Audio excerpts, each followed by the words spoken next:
चंद्र ग्रहण हो चाहे सूर्य ग्रहण हो, ग्रहण अगर पड़ता है तो परिवार में शास्त्रों में इसका वर्णन आता है कि गेरू, गेरू मतलब लाल चंदन। कौन सा चंदन? जम के बोलो जरा। लाल चंदन। ये गेरू तो बाद में आप लोगों ने उधर पे लगाना चालू करा, पर नियम ये है कि गर्भ में अगर बच्चा रहता है तो ग्रहण पड़ता है, चंद्र ग्रहण पड़े, सूर्य ग्रहण पड़े, तो जो नारी का गर्भ रहता है, भले वो 3 महीने का हो, 2 महीने का हो, 1 महीने का हो, 8 महीने का हो, 9 महीने का हो, 10 महीने का, नारी का अगर गर्भ है तो बुजुर्ग लोग भी कहते हैं, उनको ये भले नहीं मालूम होगा कि क्यों गेरू लगाते। गेरू नहीं, लाल चंदन की 3 रेखा नारी को अपने पेट पर खींच लेना चाहिए। क्या होता है तो कहा, बच्चा विपरीत पैदा नहीं होता, बच्चा स्वतंत्र स्वस्थ अच्छा पैदा होता है, सुखी पैदा होता है।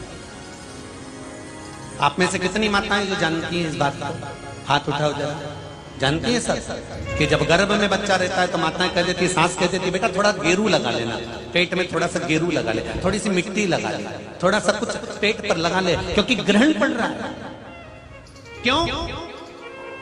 अगर ग्रहण पड़ी हुई संतान जन्म लेगी तो ये अपने ही धर्म का विरोध करेगी, सत्य का विरोध करेगी, गलत मार्ग पर चलेगी।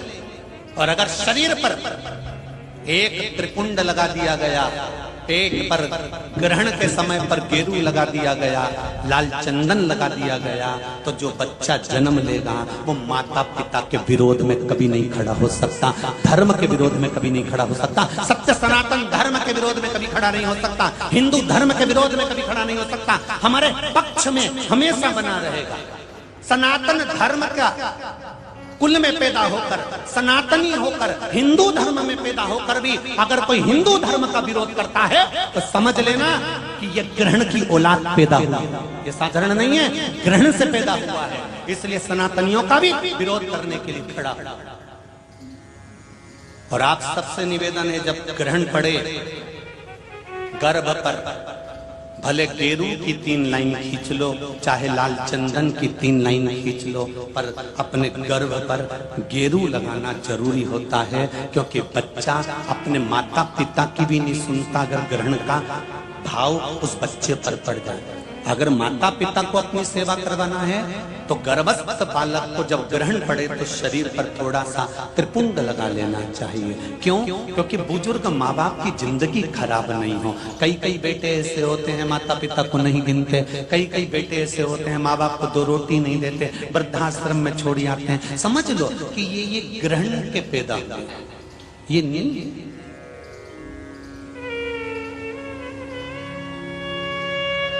आप लोग जानते हैं ना माता, सत्यता में बोलो, जब ग्रहण का समय आता है तो आपने अपनी बहुओं को कहा कि नहीं कहा गेरू लगाने का? बोलो जरा, हाथ उठाओ, किस किस ने कहा ये बात? कहिए। आप लोगों को ध्यान में है, बुजुर्ग माताएं इस चीज को जानती हैं।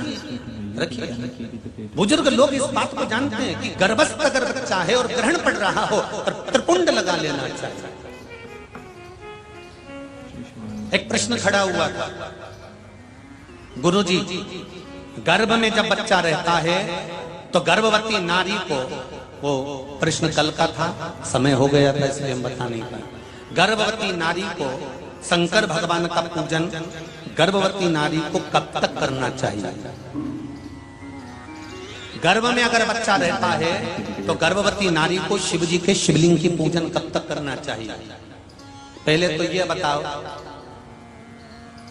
कि किसने कहा कि गर्भस्थ नारी को भगवान का पूजन ही नहीं करना चाहिए?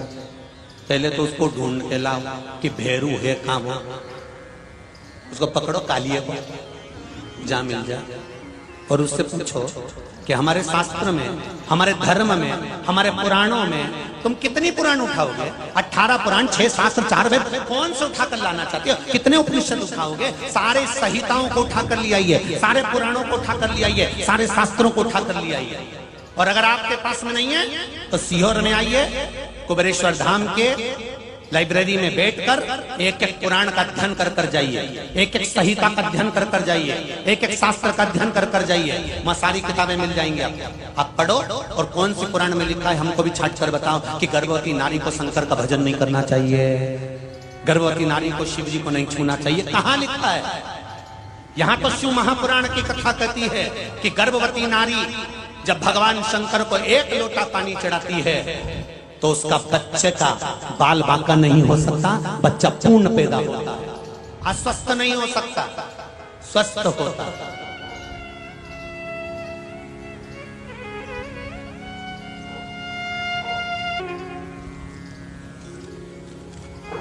कौन कहता है कि गर्भवती नारी को भगवान शंकर की पूजन नहीं करना चाहिए? कौन कहता है शिव की आराधना नहीं करना चाहिए? दूर मत जाओ, सियोर वाले महाराज की मत सुनो, तुम अपने रायसेन की महारानी की सुनो, रत्नावली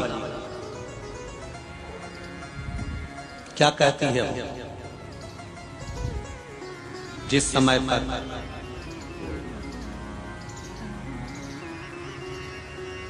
शेर शाह शूरी ने राजकुमारी रानी रत्नावली को देखने के लिए सेना तैयार कर कर लेकर आया इस रायसेन के किले पर आक्रमण करने के लिए।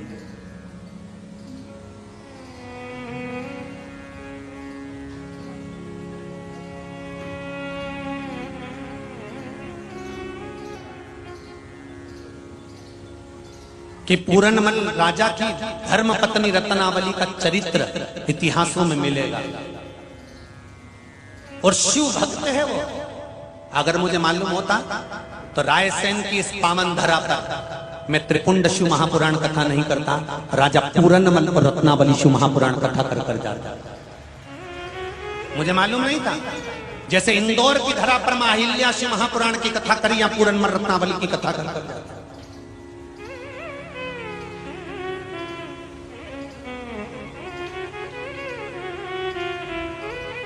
जिस समय पर शेर शाह सूरी ने आक्रमण करा इस रायसेन की धरा पर, किले पर, तब रानी ने राजा से कहा, रत्नावली ने, स्वामी क्या बात है, आज आप बहुत चिंता में दिख रहे हो। पूरनमल कहते हैं, रानी शूरी आ रहा है, आक्रमण कर रहा है किले के ऊपर, सेना बड़ी बहुत बड़ी है रानी। और आपको मालूम है ये राजा ने, शूरी ने आक्रमण क्यों किया है? किले को नहीं पाना है। शूरी ने अगर आक्रमण किया है तो केवल तुझे पाना है। रत्नावली तेरी सुंदरता को पाने के लिए ये आक्रमण कर रही है।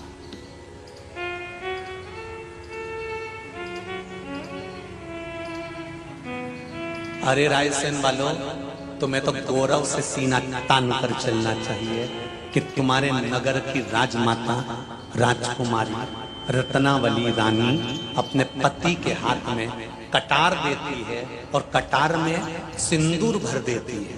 क्या भरा था? बोलो मेरी माँ। सिंदूर। कटार पर सिंदूर भरकर रत्नावली कहती है, मेरी मांग भर दीजिए। पूरनमल राजा कहता है, कटार से कोई मांग भरी जाती है राजकुमारी रानी रत्नावली? कटार से मांग भरी जाती है?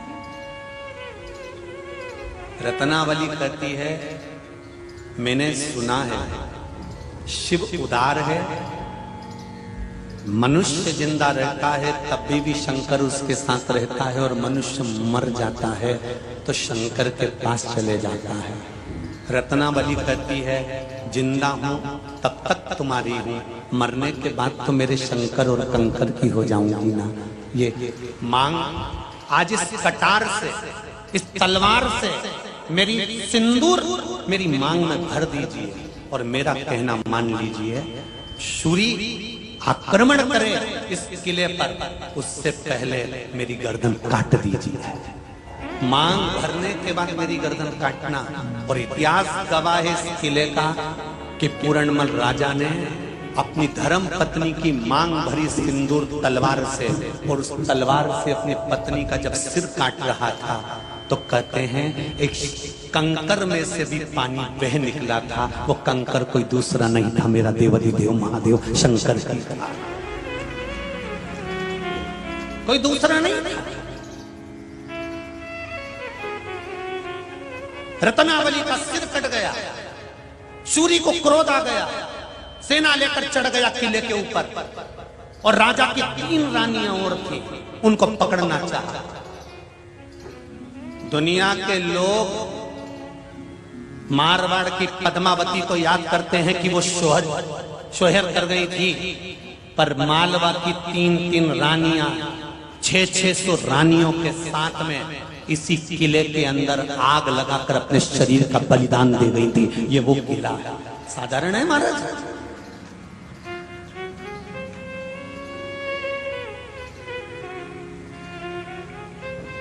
सहज नहीं है शिव। शंकर का अनुमोदन, शंकर का भजन, शंकर का कीर्तन, शंकर का स्मरण। और मेरा निवेदन है, आप भी अगर शंकर का भजन कर रहे हो, शंकर का कीर्तन कर रहे हो, शंकर का नाम जाप कर रहे हो, शंकर का स्मरण कर रहे हो, साधारण नहीं हो सकते। लाखों लोग बैठे हुए हैं, और जितने कथा पंडाल में बैठे हैं उनसे भी लाखों लाखों करोड़ों लोग शिव महापुराण की कथा आस्था चैनल पर, फेसबुक और यूट्यूब पर श्रवण कर रहे हैं। उनसे निवेदन करूंगा, एक लोटा पानी अगर शंकर भगवान को चढ़ा रहे हो, एक चावल का दाना भी अगर आप शिव जी को चढ़ा रहे हो, एक बेलपत्र भी अगर आप शंकर भगवान को समर्पित कर रहे हो, और एक पुष्प की पंखड़ी भी आप शिव को दे रहे हो, तो ये शंकर कभी खाली नहीं जाने देता, इसका फल कभी ना कभी दे ही देता। वो शिव है, वो शंकर।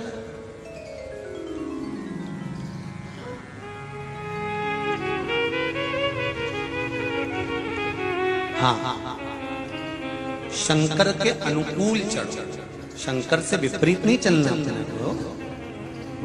शंकर के अनुकूल चलने का प्रयास करिएगा, शंकर से विपरीत नहीं। नंदी शंकर से एक बार विपरीत चल दिए थे। नंदी ने एक बार शिव जी का कहना नहीं माना था, तब भगवान शंकर ने कह दिया था, नंदी अभी तक तू मेरे साथ में मंदिर के अंदर रहता है, अब तू मंदिर के बाहर रहेगा।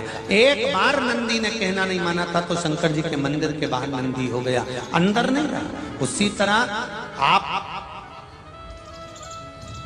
भगवान की भक्ति के अनुकूल चलते हो तो भगवान के हृदय में विराजमान, और भक्ति के अनुकूल नहीं चल पाते तो आप शिव भक्ति सीखो। युद्ध का जो ज्ञान था वो परशुराम जी को भगवान शंकर ने दिया था।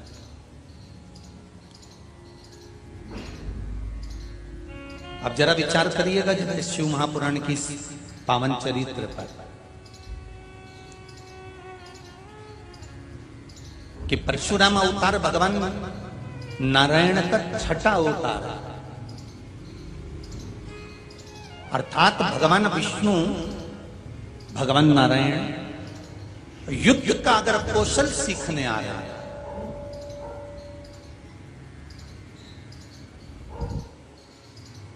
मेरे भगवान विष्णु अगर युद्ध का कुछ वैभव सीखने के लिए आ रहे हैं, कुछ ज्ञान लेने के लिए आ रहे हैं, तो वो सीधे भगवान शंकर के पास आ रहे हैं, भगवान शिव के पास।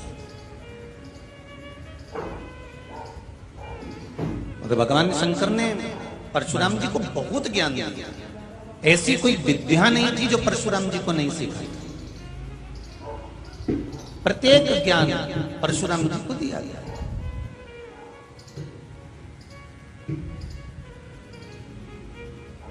जितने यहां पर बच्चे बैठे हुए हैं जो पढ़ाई कर रहे हैं, विद्याध्ययन कर रहे हैं, जो स्कूल जाते हो, कॉलेज जाते हो, जो बेटियां स्कूल और कॉलेज पढ़ रही हो, जो बेटे पढ़ रहे हो, जो नवयुवक बच्चे स्कूल में जाकर विद्या अध्ययन कर रहे हो, पढ़ाई कर रहे हो, और विद्या अध्ययन में जो लगे हुए हैं, पढ़ने में जो लगे हुए हैं, पढ़ाई जो कर रहे हैं, उनको कहना चाहता हूं कि मेरे परशुराम भगवान से जरा सीखने का प्रयास करिए। भगवान परशुराम जी से थोड़ा सा सीखने का प्रयास करिएगा कि परशुराम भगवान जब विद्या अध्ययन करने के लिए भगवान शंकर जी के पास में जाते हैं और कहते हैं मुझे शस्त्र की विद्या, शास्त्र की विद्या, ये सारी विद्या आप दो। भगवान शंकर ने एक बात कही, आप नारायण के अवतार हैं परशुराम जी, स्वयं विष्णु के अवतार हैं।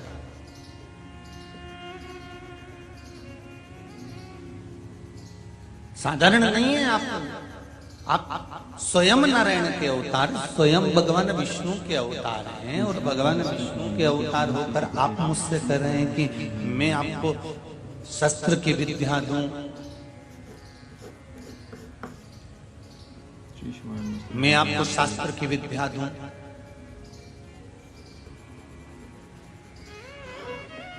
ठीक है, अगर आप चाहते हैं कि मैं शस्त्र की विद्या और शास्त्र की विद्या आपको दूं, मुझे देने में दिक्कत नहीं है। क्या आपके पिता जमदग्नि जी ने मेरे पास भेजा है? हाँ, श्री परशुराम भगवान कह रहे हैं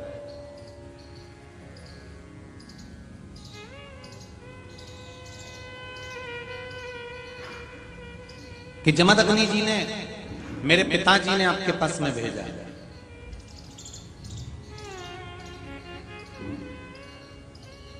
और जब मेरे पिता आपके पास में भेजे हैं तो कुछ विश्वास रखकर मेरे पिता ने यहां भेजा, कोई भरोसा रखकर, विश्वास रखकर, दृढ़ता रखकर। एक स्कूल में बच्चों को पढ़ने के लिए, एक गुरुकुल में बच्चों को विद्याध्ययन करने के लिए, एक स्कूल के अंतर्गत बच्चों को जब विद्या के लिए भेजा जाता है तो माता पिता पूर्ण तरह से विश्वास कर लेते हैं कि हाँ, ये बच्चा यहाँ पढ़कर प्रबल बन सकता।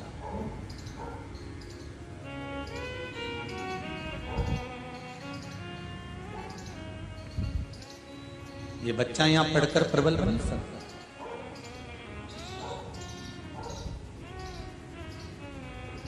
उसको ये ज्ञात हो जाता है।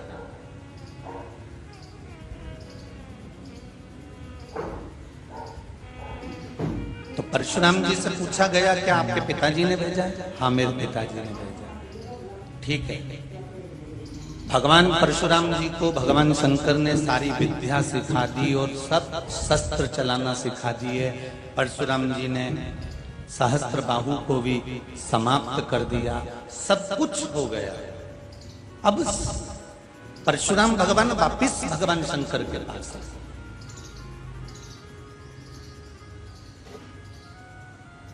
शिव के परम उपासक से। आप में से कई लोग ऐसे होंगे जिन्होंने कोई गुरु मंत्र नहीं लिया होगा अभी तक भी। आप में से कई लोग ऐसे होंगे जो गुरु मंत्र नहीं ले पाए। कितने लोग बैठे हैं ऐसे जिन्होंने गुरु मंत्र नहीं लिया, जिन्होंने नहीं लिया अभी तक? ठीक है, कोई कारण होगा इसलिए नहीं लिया होगा। शिव महापुराण की कथा कहती है, बहुत समझदारी रखिएगा इस चीज के लिए।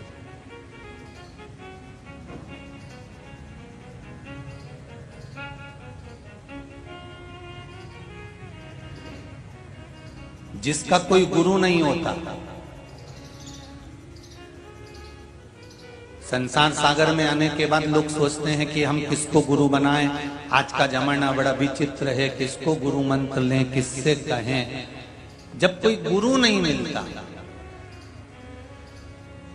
तो जैसे परशुराम भगवान ने, भगवान नारायण छठा अवतार परशुराम है, परशुराम भगवान ने जैसे शंकर को गुरु मान लिया था, आप भी शिव को गुरु मान सकते हैं। Please like and subscribe to my YouTube channel KD the Creator. Shri शिवाय नमस्ते ओम हर महादेव। पानी पियो छान और गुरु करो जान।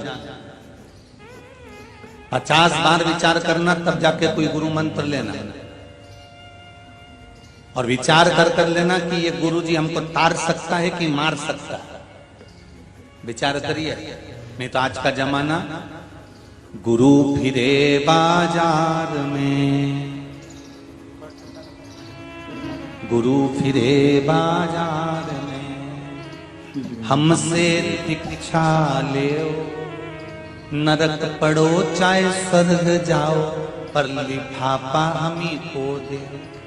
नहीं तो आज के जमाने में तो गुरु ऐसे मिलेंगे जो कहेंगे तुम नरक जा रहे हो, स्वर्ग जा रहे हो, तुम कहां जा रहे हो, उससे गुरु को कोई फर्क नहीं पड़ता।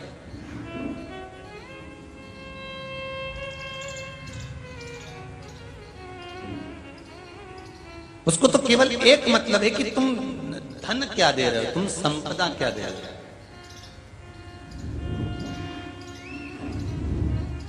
तुम दौलत क्या दे रहे हो।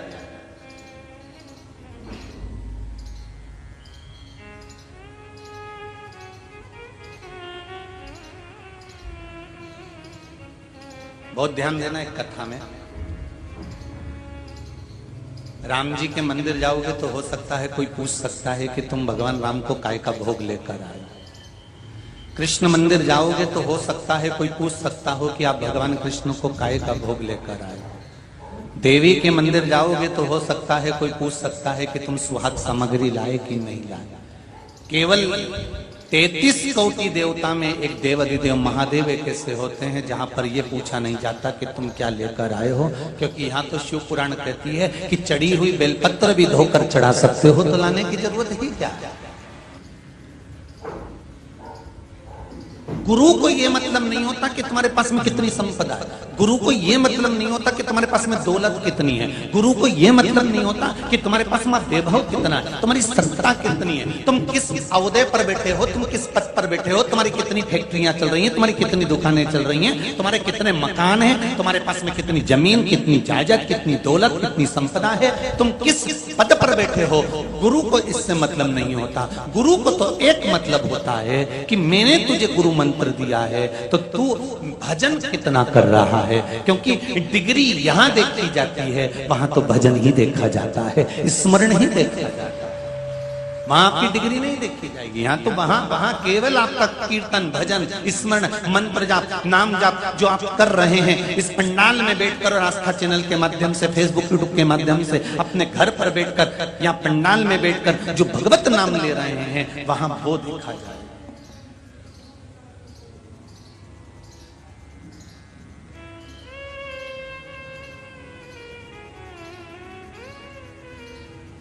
महाराज परशुराम भगवान ने खूब प्रेम से, आनंद से, खूब भक्ति में सब कुछ सीखा, सारा राजसी ठाट, सहस्त्रबाहु के प्राण भी ले लिए, कई बार छत्री विहीन भी करा दिया। अब परशुराम भगवान शंकर जी के पास आए और शंकर जी के पास आकर कहते हैं अब ये बता दीजिए कि गुरु दक्षिणा में मैं आपको क्या दूं। मूल कथा यहां है।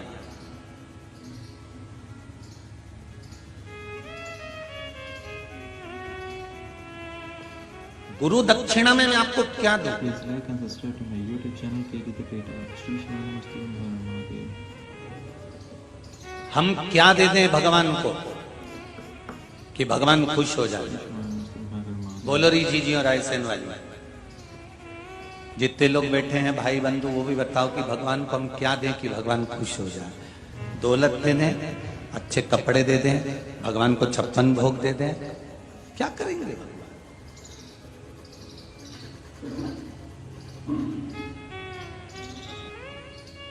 किसी ने कहा भगवान कृष्ण को भोजन अच्छा लगता है तो भगवान को 56 भोग दे दो। भगवान के तुम्हारे 56 भोग का करूंगा क्या। द्रौपदी के यहाँ जाता हूँ, आधा चावल का दाना खाता रहता हूँ, 10,000 ब्राह्मण का पेट भर देता हूँ एक ही बार में। तो तुम्हारे चावल का एक दाने से मैं दुनिया का पेट भर सकता हूँ, तो तुम्हारे भोजन की मुझे जरूरत नहीं है। किसी ने कहा भगवान को वस्त्र दे दिए जाएं, तो भगवान कहते हैं जब द्रौपदी का चीर खींचा जा रहा था, एक उंगली उठाई थी और 9,999 साड़ियां देकर आ गया था। एक उंगली से जब मैं 9,999 साड़ी दे सकता हूं तो मेरी तो अभी इतनी सारी उंगलियां बची हुई है। फैक्ट्रियां कपड़ों की तो मेरी खुद चल रही हैं। मुझे तुम्हारे कपड़े नहीं चाहिए, मुझे तुम्हारा भोजन नहीं चाहिए। किसी ने कहा भगवान को रतन दे दो, माणिक दे दो, सोना चांदी दे दो। भगवान के तुम्हारे रतन का करूंगा क्या? जिस समय पर मेरा विवाह लक्ष्मी जी के साथ में हो रहा था तो समुद्र देव ने रत्नाकर ने इतने रतन दे दिए थे विवाह में, इतना सोना चांदी, इतना हीरा पन्ना आभूषण दे दिया था कि मेरे पास रखने की जगह नहीं थी। तो जब लक्ष्मी मेरे चरणों में पड़ी हुई है तो मुझे तुम्हारे रतन भी नहीं चाहिए। भगवान कहते हैं मुझे वो दो जो मेरे पास में नहीं है। जिसके पास में जो चीज नहीं होती उसको वो दिया जाता है तो संभाल के रखता है। तुम्हारे पास में लाल कलर की साड़ी नहीं होगी, कोई लाल देगा, तुम संभाल के रखोगे। तुम्हारे पास में पीली साड़ी नहीं होगी, पीली देगा, तुम तुरंत उसकी पाल पीको सब बनवा के तैयार कर लोगे, चोली वोली सिलवा लोगे, सब पूरी तैयारी कर कर रख लोगे।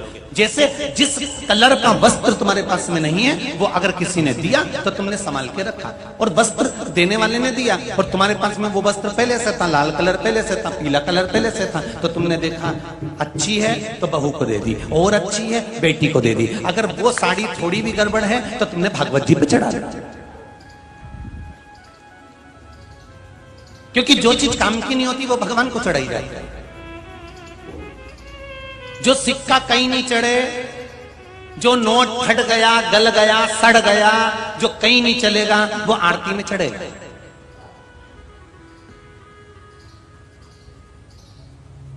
इसके लिए भी किसी ने पूछा गुरुजी दुनिया के लोग दुकान पर जाते हैं तो दुकानदार कह देता अच्छा चढ़ाओ, अच्छा दो, नोट अच्छा दो, फटा हुआ नहीं लेंगे, सिक्का अच्छा दो, पैसा नहीं लेंगे। बैंक में जाओ तो भी कहते हैं सिक्का नहीं चलेगा, ये नहीं होगा, वैसा नहीं होगा। तो एक बात समझ में नहीं आती गुरुदेव, तो फिर लोग भगवान के सामने फटा हुआ नोट, खोटा सिक्का क्यों चढ़ाते हैं? तो शिव महापुराण की कथा कहती है कि वो शंकर का दरवाजा है। शंकर के दरवाजे पर शास्त्र कहता है जो कहीं नहीं चलता वो शिव के दरवाजे पर ही चलता है, वो शिव के द्वार पर ही चलता है।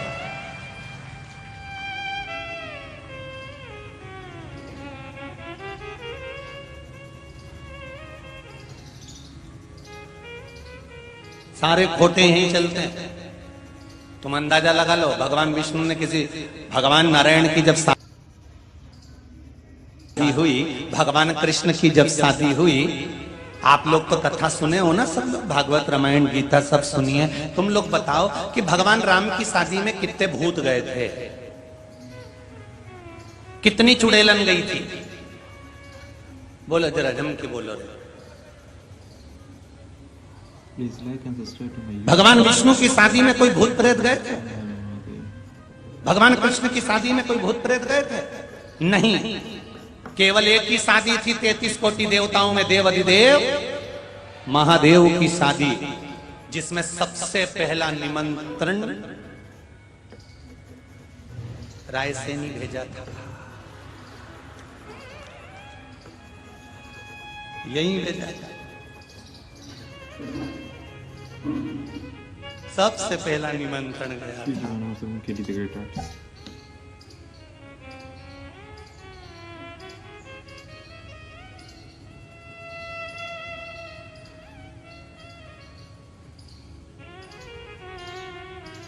जैसे शादी पक्की होती है तो सबसे पहले पार्लर बुक होता है, उसी तरह शंकर जी की शादी में भी सबसे पहले पार्लर बुक हुआ था।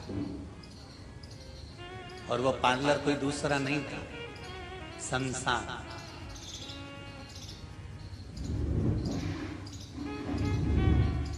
इसलिए आज भी शमशान में जब मुर्दे को ले जाते हैं तो नहला के डेंटिंग पेंटिंग करके तिलक मिलक लगा के, बोलो सही है गलत है?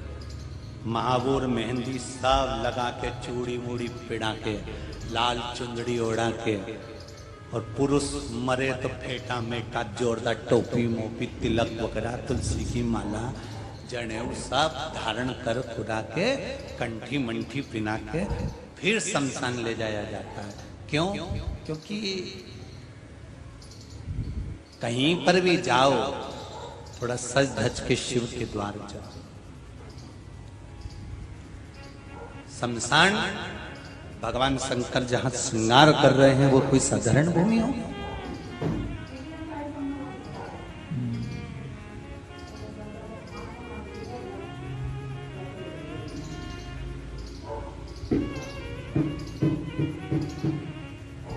आप में से कितने लोग हैं जो शादी के बाद ससुराल से पहली बार मायके गए हों और मायके नहीं गए हों, उसकी जगह तुमने कह दिया हो कि मुझे मायके नहीं जाना, मेरी शादी हो गई, मैं ससुराल में रहूंगी और ससुराल में रहूंगी, इसके सिवाय मैं कहीं नहीं जाऊंगी, मैं मायके भी नहीं जाऊंगी। कोई है ऐसा जिसने किया हो कि मायके नहीं जाऊंगी? जाओ, मायके पहुंचो। केवल एक थी, वो थी माता पार्वती, जो अपने पति भगवान शंकर से कहती हैं कि मुझे मायके नहीं जाना। मेरी विदाई जब हुई थी तो मेरी विदाई में मेरी मां ने एक शब्द कहा था कि जहां तेरी डोली जा रही है उसी जगह से तेरी अर्थी जा। मेरी मां ने विदा के समय पर कहा था।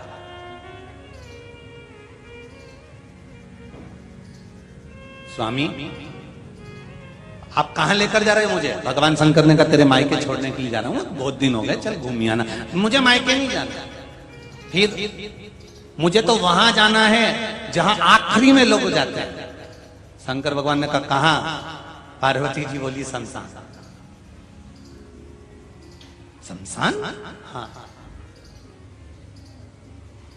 पार्वती तुझको मालूम है अगर तू शमशान जाएगी तो वहां मेरे पहचान वाले बहुत मिलेंगे, क्योंकि अपनी तो पहचान ही वही है।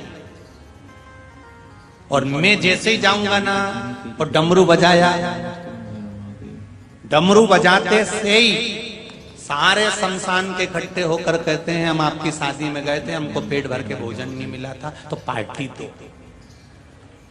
ऐसे बहुत सारे दोस्त हैं जो नवयुवक लड़के लोगों का जब विवाह होता है ना, शादी होती है, तो शादी होने के बाद जब ये दोस्तों इकट्ठे होते हैं ना तो दोस्तों को पकड़ के कहते हैं भाई देख, सीधी बात है, हम तेरी बारात में गए, खूब नाचे, खूब एंजॉय करा, खूब नोट की गड्डी उड़ाई ने, डीजे भी बजवाया ने, डिस्को भी करा, पर एक बात है क्या हुआ ये बता, भोजन में मजा नहीं आया, हमको खाना नहीं मिला। हम आखिरी में गए ना 10-11 बज गई थी और 11 बजे तो गुलाब जामुन की केवल चाशनी बची थी और कई गुलाब जामुन थी उसमें 4-6, पर गुलाब जामुन के ऊपर का गुलाब गायब था, गुलगुल बचा था। तो अरे भाई, अरे दोस्त से कहा पार्टी तो लगती है, तुझे पार्टी तो देना पड़ेगा, चाहे कुछ भी हो जाए तुझे पार्टी देना पड़ेगी तेरी शादी की। तो भगवान शंकर कहते हैं पार्वती से जैसे ही मैं शमशान में जाता हूँ और डमरू बजाता हूँ, वैसे ही मेरे जितने पहचान वाले हैं ना सब आके कहने लगते हैं भोलेनाथ जी आपकी शादी में गए थे, हमको पार्टी दो, पार्टी दो। तो अब क्या करें? तो पार्वती जी ने कहा पहले मुझे शमशान को लेकर चलो, फिर सोचा जाएगा। सत्ययुग में, त्रेता युग में, द्वापर युग में एक ही शमशान था।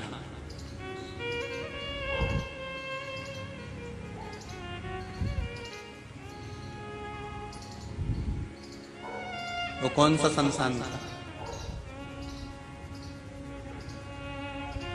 जम के बोलते जाओ। सत्ययुग में, त्रेता में, द्वापर में एक ही शमशान था, वो शंकर भगवान का नंदन वन काशी वाराणसी। केवल त्रेता, सतयुग और द्वापर का एक ही शमशान था। एक स्कंद पुराण उठाकर देखिए, देवी भागवत उठाकर देखिए, पद्म पुराण उठाकर देखिए, गर्ग संहिता उठाकर देखिए, ब्रह्मवेत्ता पुराण उठाकर देखिए। आप जितनी पुराणों को उठाकर देखेंगे और अगर आपके हाथ में काशी खंड लग जाए तो आप उसको जब पढ़ने के लिए बैठेंगे तो आपको प्राप्त होगा कि त्रेता में, द्वापर में, सतयुग में एक ही शमशान।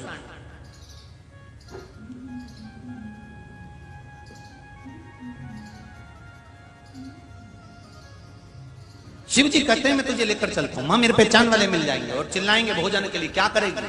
पार्वती जी कहती है आप जो आज्ञा करोगे मैं कर दूंगी। ठीक है, शंकर भगवान ले गए पार्वती जी को शमशान में। अभी तक कैलाश पर रहते थे मेरे भोलेनाथ, आज शमशान में पहली बार पहुंचे हैं पार्वती को लेकर। शिव आते थे पर पार्वती नहीं आई थी। पहली बार माता पार्वती शमशान में पहुंची, काशी में पहुंची, और जो पार्वती जी ने शमशान की रौनकता देखी, इसलिए पूरी दुनिया में जिंदा आदमी होली खेलता है, काशी में तो मुर्दे होली खेलते हैं। काशी में होली के दिन जितनी अर्थियां आती हैं जलने के लिए, जो शव आते हैं जलने के लिए, उन अर्थियों को लोग उठा के नाचते डिस्को करते हैं। तुमने कभी मुर्दे को डिस्को करते देखा? अरे बोलो तो जानते, नहीं देखा ना? तो अगली बार होली खेलने काशी चले जाओ। जब होली में काशी पर जाओगे तो काशी में जो होली होती है, शमशान की होली, जहां पर अर्थी कंधे पर पड़ी रहती है और मुर्दे बंधे रहते हैं, और काशी के लोग मुर्दों के साथ होली खेलते हैं, क्योंकि मेरा भस्मीधारी खेलता है, मेरा शिव। परशुराम भगवान से कहा, भगवान शंकर ने, क्रोध दे दे मुझको। गुरु दक्षिणा में अगर मांगा तो क्रोध मांगा।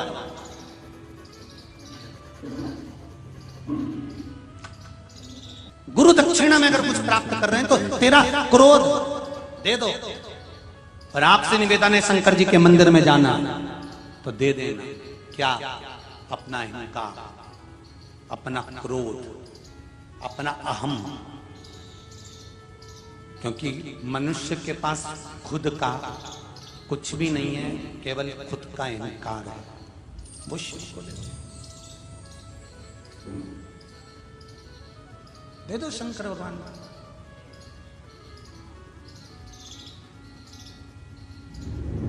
मैंने तेरे ही भरोसे, ओ भोले तेरे ही भरोसे, हवा बिच उड़ती जावांगी, बाबा डोर हलो छठी नाम कटी जावांगी।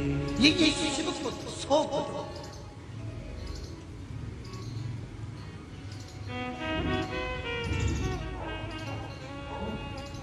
रोकर जिंदगी मत निकालना, मुस्कुरा कर।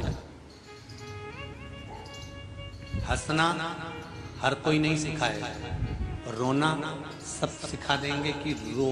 क्योंकि रामचरितमानस में भी लिखा है, माता पुनि बोली सोमति डोली, तजहु तात रूपा, कीजे सुलीला अति प्रिय शीला, यह सुख परम अनूपा, सुनि बचन सुजाना, रोदन होई बालक स्वरूप। रामचरितमानस में लिखा है कि माता कौशल्या जी राम जी से कह रही हैं कि रो। तो राम जी ने पूछा, मैया हम काहे को रोए, हम तो दुनिया को रुलाएंगे, तुम हमें रुला रही। माँ कहती है मृत्यु लोक में जन्म लिया है तो रोना तो पड़ेगा। उस दिन से नियम है, आज भी बच्चा डॉक्टर हॉस्पिटल में अगर बच्चा जन्म लेता है तो डॉक्टर और सिस्टर बच्चे को चिमटा फोड़ के धप मार के रुलाते, रो। बोलो सही है कि गलत है? जन्म लिए बच्चे को डॉक्टर और सिस्टर थप मार के बुलाते कि रो। आज से रोएगा तो मरेगा, तब तक रोना पड़ेगा। मुस्कुराने के लिए तो शिव महापुराण के 7 दिन मिले। खूब मुस्कुराना, ये जिंदगी के खुशी के दिन हैं जो जीवन की सार्थकता प्रकट कर देते हैं। मुस्कुराने के लिए, इसलिए आप लोगों से कहते स्माइल प्लीज, मुस्कुराते रहो, हंसते रहो। पर हर कहीं हंसना भी मत, नहीं तो मालूम पड़े तुम यहां से जाती जाती। अब लोग भी सोचे अभी कथा में गई थी तो अच्छी थी, कथा में से आई तो मुझे तो लगता है ये टेम्परेचर चढ़ गया। इसीलिए ये एसी अब कहीं कहीं नहीं तो तुम तुरंत अल्लाह वल्लाह अब मुस्कुराते मुस्कुराते मुस्कुराते मुस्कुराते तो लोग कहें कि बताओ अच्छी खासी है तो बढ़िया जोरदार अभी सब क्या होगा। राम कहते रहो, कृष्ण कहते रहो, शिव कहते रहो, मुझे क्रोध दे दो। गुरु मंत्र में अगर कुछ देना है तो क्रोध दे दीजिए, लाइए क्रोध का त्याग कर दो। आज गुरु ने अपने शिष्य से गुरु दक्षिणा में क्रोध मांगा।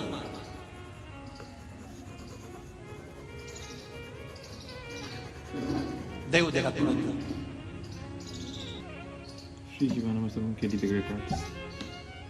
परशुराम भगवान विष्णु का छठा होता।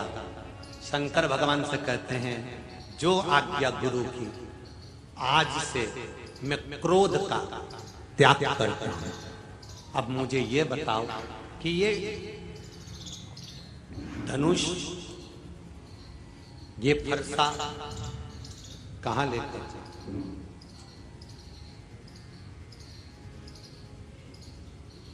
क्या करूं मैं इतना? शंकर भगवान ने कहा एक काम करो, तुम भी मेरे पुत्र समान हो, दो पुत्र और है मृत्यु लोक में, एक लंका का राजा रावण और दूसरा जनकपुरी में निवास करने वाले श्री जनक जी। जाओ, तुम्हें जो अच्छा लगे, तुम्हारा धनुष आप उनको दे दो। अरे अब तुम्हें क्रोध नहीं करना, अब तुम्हें तप करना, साधना करना।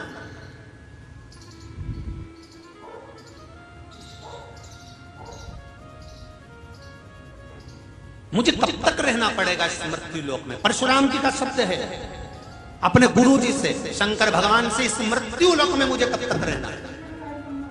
जब तक कल की अवतार नहीं हो जाता।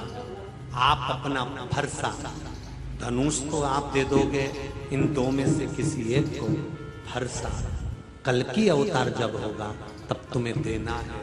उस समय पर स्वयं शंकर कह रहे हैं कि मैंने जो आपको ज्ञान दिया है परशुराम भगवान, ये ज्ञान आपको कल की अवतार को देना है। जो ज्ञान आपको मिलता है, आप अगर दूसरे को प्रदान करते हो तो इससे बढ़कर कोई सुख नहीं। कोई बीमार पड़ा है, आपने फोन कर जैसे वो पत्र में आया कि बहन ने फोन कर बोला भाभी पशुपति व्रत करो। अगर कोई बीमार पड़ा है, किसी को कोई कष्ट है, किसी को कोई बीमारी है, किसी को कोई रोग है, किसी को कोई तकलीफ आ गई, तो आप कह सकते हो मैंने कथा में सुना है।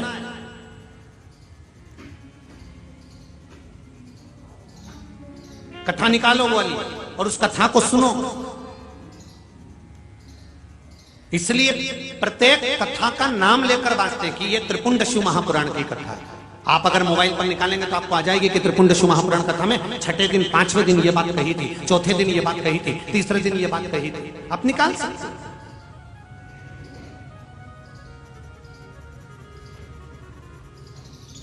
शिव पंचामृत शिव महापुराण की कथा है, आप निकालकर सुन सकते हो। अगली हरि का द्वार शिव महापुराण कथा है, आप सुन सकते हो। तो आप उसमें से कुछ प्राप्त कर कर दूसरे को दे सकते हो कि भैया मैंने ये, और दे रहे हैं लोग। मैं सब जितने जितने यहाँ पर नवयुवक बच्चे बैठे हैं, नवयुवक बेटे बेटियां बैठे हैं, इनको धन्यवाद देना चाहूंगा कि आप लोग शिव महापुराण की छोटी छोटी क्लिप काटकर, अच्छी अच्छी बातों को निकाल कर संपूर्ण जनमानस में इंस्टाग्राम के माध्यम से, व्हाट्सएप के माध्यम से, फेसबुक के माध्यम से, यूट्यूब के माध्यम से आप दे रहे हो, बांट रहे हो। अच्छी चीज ही दे रहे हो ना, कोई बेकार तो नहीं दे रहे। और अच्छा दोगे तो अच्छा प्राप्त होगा।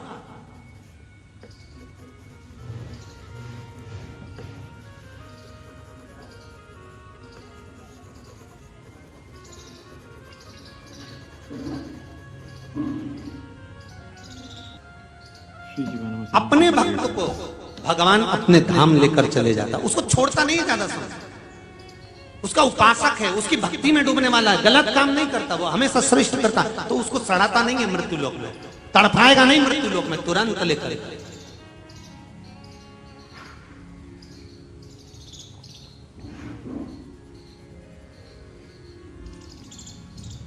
एक आपके यहाँ भी पहले एक वो श्रीवास्तव जी हुए हैं, देवी प्रसाद करके कुछ, वो शिव मंदिर जाते थे, देवी शरणा, तो शिव मंदिर जाना, अनुमोदन करना, प्रार्थना करना, शिव भक्ति में डूबे रहना। मैं कहता हूं इनके परिवार वालों को इनके जाने का दुख नहीं होना चाहिए, इनको तो ये प्रसन्नता होना चाहिए।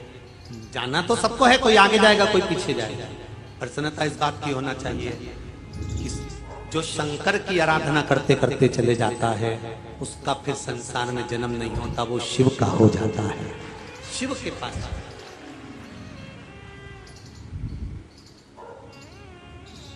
फिर उसको भटकना नहीं है।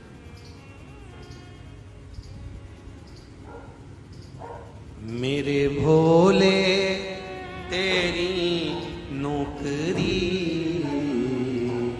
सबसे बढ़िया, सबसे बड़ी ओ मेरे बाबा तेरी नौकरी सबसे बढ़िया है, सबसे खरी, तेरे दरवाजे की चाकरी सबसे बढ़िया है, सबसे। इसके लिए एक पत्र देखिए,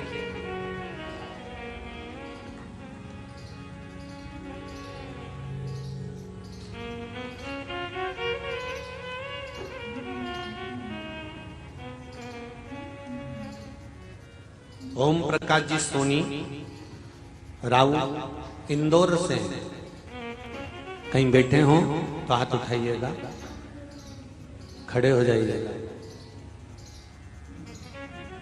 कहीं बैठे हो तो दोनों हाथ हिलाइएगा, हर हर महादेव बोलकर। श्री ओम प्रकाश जी सोनी राव इंदौर।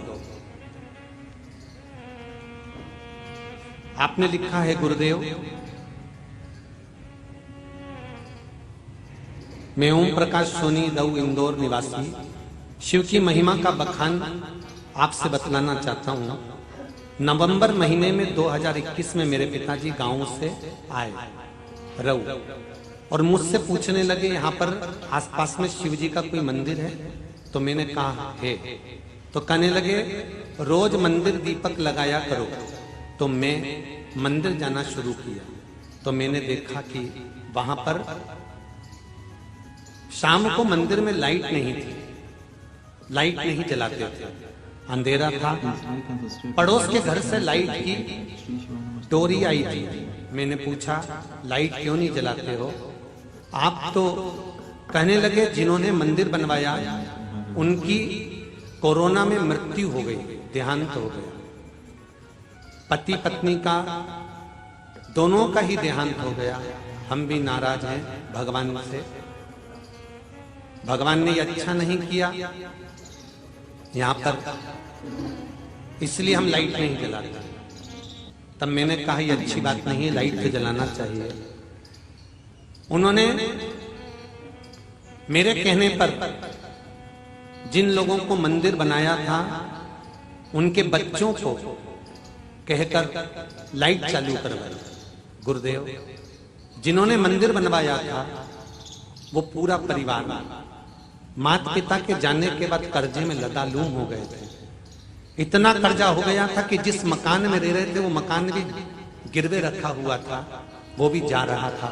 सरकार में लोन था, सब खत्म होने वाला था। गुरुदेव मैं मंदिर में दिया जलाने का, रोशनी करने का क्या फल होता है वो बता रहा हूं। मैंने उनसे कहकर, पड़ोसी के लोगों से कहकर लाइट चालू करवाई और फल क्या हुआ कि 90 दिन उनके पास सरकार का नोटिस आ गया कि आपका कर्जा माफ होता है और आपका मकान छोड़ा जाता है। देखिए ये पत्र है। बैंक किसको छोड़े, लोन किसको छोड़े दादा, पर कोई तो आया होगा जिसने जमा करा होगा। तेरे दरवाजे की चाकरी, उसके दरवाजे पर जाकर मात्र झाड़ू लगा लेना, पोछा लगा लेना, शिव मंदिर में जाकर सफाई कर देना, निर्माल्य को उठाकर विसर्जन कर देना, शंकर मंदिर के जाले निकाल देना, शंकर मंदिर की सफाई कर देना, शिव मंदिर पे ध्वजा बदल देना, शंकर मंदिर की रंगत कर देना, शंकर मंदिर में रोशनी को लगा देना। एक दीप भी शिव मंदिर में लगाया जाता है तो ना जाने कितने कितने कितने कितने पाप हमारे छिन्न हो जाते हैं और पुण्य प्रबल हो जाता है। अब करो तो तेरे दरवाजे की चाकरी सबसे बढ़िया, सबसे शिव की उपासना करने वाला, भजन करने वाला मर भी गया ना तो उसका परिवार कभी भूखा नहीं मर सकता। अगर वो श्रीवास्तव जी का जो भी होंगे उन्होंने शंकर की आराधना करी होगी, चले भी गए होंगे ना, तो ये विश्वास से कर सकता हूं इस व्यासपीठ से कि अगर वो चले भी गए होंगे तो शंकर कितना दे रहा होगा, क्या क्या दे रहा होगा वो शंकर ही जान सकता है, क्या संभाल रहा होगा वो शिव ही जान सकता है। भले चले गए, उसकी चौखट पर करी गई नौकरी, उसके दरवाजे पर करी गया चाकरी, उसके मंदिर में करी गई सेवा खाली नहीं जा सकती। तेरे दरवाजे की चाकरी सबसे बढ़िया, शिव मंदिर जाना तो वहां पर कमाने का मत सोचना कि मुझे यहां से इतना कमाना है, मुझे इतनी दौलत इकट्ठी करना है, मुझे इतना पैसा इकट्ठा करना है। नहीं नहीं, यहां तो मैं शिव की आराधना करने आया हूं, शंकर की चाकरी करने आया हूं। मैं देगा तो वो देगा, भाग्य का उसने लिख कर रखा होगा, वो मुझे देगा, वो प्रदान कर देगा। वहां कमाना नहीं है, वहां लुटाना है। इस शरीर का एक एक नस नस शिव भक्ति में लग, धर्म की Please like and subscribe to my YouTube channel. धर्म की, अधर्म का, प्राणियों में, विश्व का कब होगा?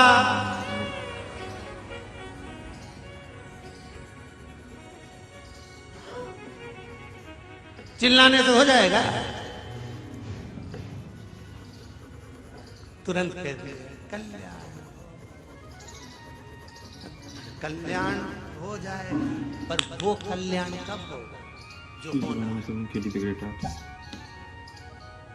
कहने से नहीं होता। चिल्ला धर्म की जय, वो कहते हम सुधरेंगे। अब तुम थोड़ी ना बोलने वाले हो, बहुत चतुर हो तुम, ऐसे क्या हम सुधरेंगे, युग सुधरेगा, हम बदलेंगे, युग बदलेगा, कब बदलेगा उसका इंतजार करो, बस यही करना रह गया, इंतजार नहीं। थोड़ा बदलाव हमको लाना पड़ेगा, आगे हमको आना पड़ेगा, भजन हमको करना पड़ेगा, सतमार्ग पर आने वाली पीढ़ी को हमको चलाना पड़ेगा, तब सुधरेगा। चिल्लाने से नहीं। परशुराम जी, आपको दोनों में से जो अच्छा लगे उसको पिनाक दे दो, उसको धनुष दे दो, क्योंकि क्रोध तब तुमने छोड़ दिया, क्रोध का तो तुमने त्याग कर दिया। ले जाओ इस धनुष को। परशुराम भगवान धनुष लेकर चले, सबसे पहले लंकाधिपति रावण के आ गया और रावण के पास पहुंचे तो रावण एक ऋषि को पूछा, इसने क्या गलत कर दिया जो तुम इसको मृत्यु दंड दे रहे हो? रावण कहता है ये यज्ञ करा रहा था, उस यज्ञ में सबकी आहुति दे रहा था, मेरे नाम की आहुति नहीं थी। मैं भी तो विश्रवा का पुत्र हूं, मेरा भी तो पिता इतना ऋषि था, तो उसके बेटे के नाम की आहुति होना चाहिए। परशुराम भगवान ने कहा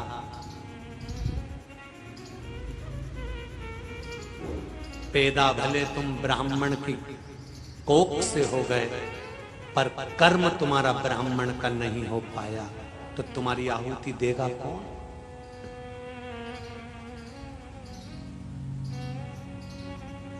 कभी भगवान ने ये नहीं सोचा कि इधर से जो हवा चलेगी वो ब्राह्मणों को छूती हुई जाएगी, इधर से हवा चलेगी वो क्षत्रिय के लिए रहेगी, इधर से हवा चलेगी वो वैश्य के लिए रहेगी, उधर से हवा चलेगी वो शूद्र के लिए रहेगी। कभी भगवान ने नहीं कहा कि समुद्र का पानी, नदी का पानी, तालाब का पानी, बावड़ी का पानी, कुएं का पानी, हापसी का पानी, बारिश का पानी ये ब्राह्मण के लिए रहेगा, ये क्षत्रिय के लिए रहेगा, ये वैश्य के लिए रहेगा, ये शूद्र के लिए रहेगा। कभी भगवान ने ये नहीं कहा कि 1 एकड़ में जो अनाज बोया गया वो ब्राह्मण खाएगा, दूसरे एकड़ का अनाज वैश्य खाएगा, इसका क्षत्रिय खाएगा, इसका शूद्र खाएगा। भगवान ने हवा, पानी, अन्न, पृथ्वी कभी ब्राह्मण, क्षत्रिय और वैश्य देखकर नहीं दी, शूद्र देखकर नहीं दी।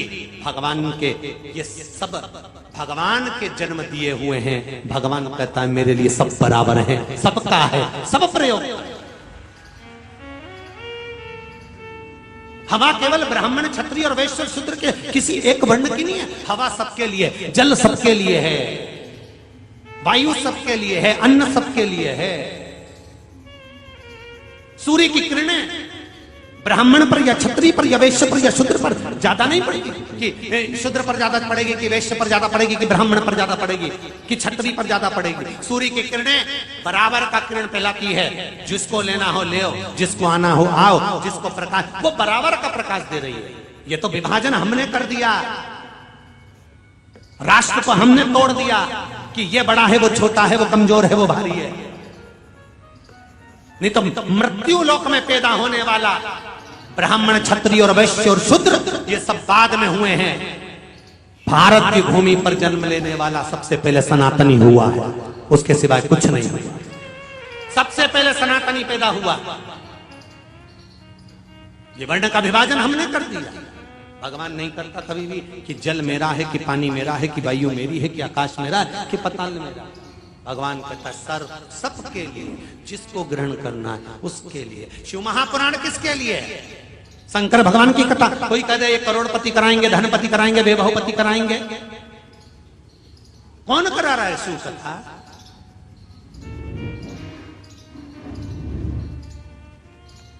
कौन करा? सब इकट्ठे हो गए। किसी ने कुछ लगाया होगा, किसी ने कुछ लगाया होगा, किसी ने कुछ लगाया होगा। किसी एक व्यक्ति की नहीं, कथा शिव की है। शंकर ने करा ली है, शिव को कराना थी। मुझे तो लगता है ये कथा अमरनाथ सेवा समिति भी नहीं करा रही। मुझे तो ये लगता है ये कथा वो बैठा है ना ऊपर, वो सोमेश्वर, उसने करवाई ये कथा, वो करवा रहा है और वो बाँच रहा है और वही सुन रहा है, कोई दूसरा नहीं करवा सकता।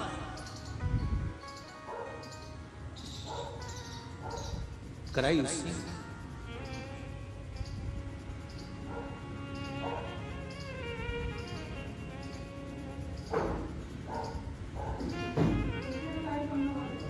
यहां भी वही लेकर आया। तुम सब विचार करके बैठे थे एक दिन जाऊंगी, नवरात्रि चल रहे हैं, घर में बहुत काम रहता है, फिर देखूंगी टाइम मिलेगा तो कथा में जाऊंगी।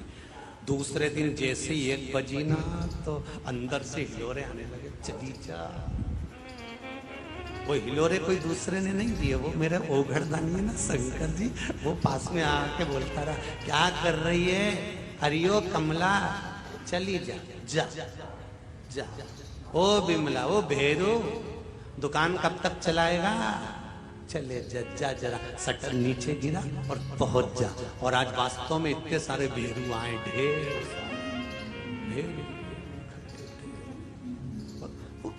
भेज पर धक्का लगाने का काम इसका है। जाओ पहुंचो, स्मरण करो, भजन करो, कीर्तन करो, मंत्र जाप करो, नाम जाप करो, जाइए। धनुष लेकर पहुंचे तो ऋषि को रावण मृत्यु दंड दे रहा था। परशुराम भगवान ने पूछ लिया क्या कर रहे हो? ये इस ऋषि ने मेरी आहुति नहीं दी इसलिए मृत्यु दंड दे रहा हूं। ओ हो। परशुराम भगवान ने कहा रावण तुम पर मेरा एक एहसान है, भूल गए क्या? रावण कहने लगे मैं कभी नहीं भूलता परशुराम भगवान आपके एहसान को। याद करो मेरा एक एहसान है, सहस्त्रबाहु से छुड़वाया था तुमको। अगर मैंने तुम पर एक एहसान करा था तो आज तुम मुझ पर एक एहसान कर दीजिए, उस एहसान का फल अदा कर दीजिए। परशुराम भगवान कहते हैं तुम इस ब्राह्मण ऋषि को छोड़ दीजिए, इस ऋषि को छोड़ दो। ठीक है, आप कहते हो मैं छोड़ देता हूं, आप कैसे आना हुआ ये तो बता दो। परशुराम